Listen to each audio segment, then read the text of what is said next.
Evaluating a patient with new abdominal pain after surgery or trauma requires mapping symptoms to a highly compartmentalized architecture. Take the post-cholecystectomy patient. Differentiating their pain relies on a strict logic tree that separates true biliary pathology from extrabiliary mimics. In many cases, the source of the pain lies outside the biliary tree. Irritable bowel syndrome, simple dyspepsia, or referred pain from acute pancreatitis frequently present with upper abdominal distress that resembles postoperative biliary disease. If the patient presents between 2 and 10 days after surgery with persistent right upper quadrant pain and fever, the diagnostic pathway shifts toward a postoperative bile leak. This condition often creates a specific imaging paradox. An ultrasound will show normal-appearing bile ducts, yet reveal an unexpected pocket of fluid collecting within the intra-abdominal space. Contrast this with sphincter of Oddi dysfunction. Here, the pain is recurrent and episodic, often accompanied by transient spikes in liver enzymes. The diagnostic hallmark is a dilated common bile duct without stones, a finding that typically necessitates definitive intervention via ERCP to perform a sphincterotomy. Relying on symptom overlap alone is insufficient. The branch point between conservative medical observation and invasive ERCP rests on identifying the exact postoperative timeline and the presence of ductal dilation. Certain hepatobiliary interventions introduce the risk of hemorrhagic complications. Hemobilia is upper gastrointestinal bleeding that originates specifically from the biliary tract, usually following a liver biopsy or blunt abdominal trauma. The clinical presentation is defined by a triad of right upper quadrant pain, jaundice, and an acute upper GI bleed. The timing of the hemorrhage depends on the mechanism. Massive hemobilia causes immediate bleeding, but if an intraductal hematoma forms, the hemorrhage is delayed. It can take up to 5 days for the clot to dissolve before active bleeding presents. When this occurs, the priority is absolute. You must transition from diagnostic observation to aggressive hemodynamic resuscitation. Stabilizing the patient's vitals is the requirement before any attempt to localize the source of the bleed. Once the patient is stabilized, management relies on endoscopy or vascular imaging to pinpoint the lesion, followed by immediate angiographic embolization or surgical repair. In hepatobiliary trauma, the patient's hemodynamic status dictates the pathway. Instability supersedes anatomical mapping, forcing a direct pivot to life-saving vascular intervention. Lower in the abdomen, the pancreas presents different algorithmic challenges due to its capacity to trigger cascading systemic inflammation. While uncomplicated pancreatitis often responds to conservative care, severe acute pancreatitis is defined by organ failure persisting beyond 48 hours. Predictors of severe disease include clinical evidence of SIRS or an altered mental status.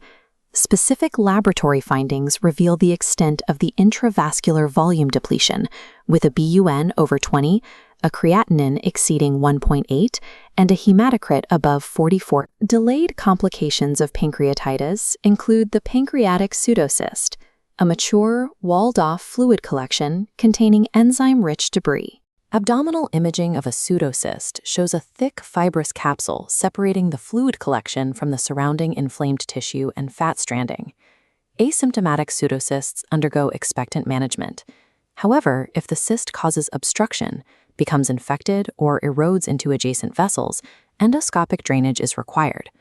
Other pancreatic cysts carry malignant potential. Findings such as a size over 3 centimeters, solid calcified components, or involvement of the main pancreatic duct require evaluation with an ultrasound-guided biopsy. The physical location of the pancreas also makes it susceptible to mechanical damage. During blunt abdominal trauma, rapid deceleration forces compress the soft glandular tissue directly against the rigid spinal column. The transverse position of the pancreas in the retroperitoneum means even severe ductal injuries often fail to produce free intraperitoneal fluid on the initial fast ultrasound screen. This anatomical shielding delays preclinical presentation, requiring serial abdominal exams and repeat CT monitoring to detect injuries that remain invisible to standard trauma screens. Beyond trauma, major foregut reconstructive surgeries create permanent anatomical alterations. Procedures like the Billroth II gastrojejunostomy and the Whipple procedure reroute the normal digestive pathway. Bypassing the duodenum with a Billroth 2 carries nutritional consequences. By skipping the primary site of absorption, patients suffer chronic deficiencies in iron, B12, folate, and fat-soluble vitamins. This rapid transit also triggers dumping syndrome. Within 30 minutes of a meal, the rapid emptying of hyperosmolar chyme into the small intestine causes a massive fluid shift, resulting in tachycardia, hypotension, and diaphoresis. Management requires a dietary transition to frequent, small meals high in protein, with the total elimination of simple, rapidly absorbed sugars. Other reconstructions create mechanical limits. Following a Nissen fundoplication, patients are often unable to belch. If the vagus nerve is injured during the procedure, it can result in chronic gastroparesis. The Whipple procedure introduces different long-term threats, including postoperative anastomotic leaks, delayed gastric emptying, and pancreatic exocrine insufficiency.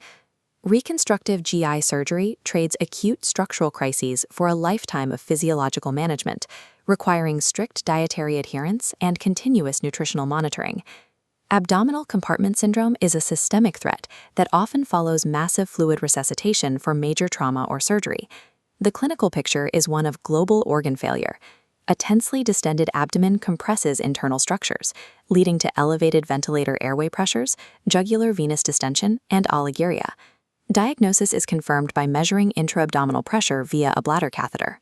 Initial steps involve nasogastric decompression and deep sedation to relax the abdominal musculature.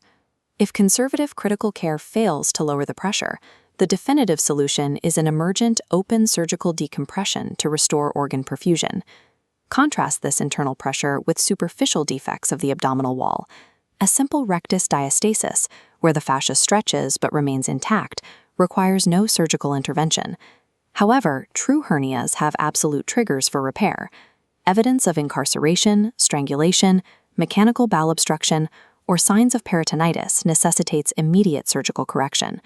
Whether tracking laboratory markers of pancreatitis, navigating reconstructive anatomy, or managing intra-abdominal pressure, patient survival depends on recognizing the objective clinical thresholds that mandate a shift from observation to immediate action.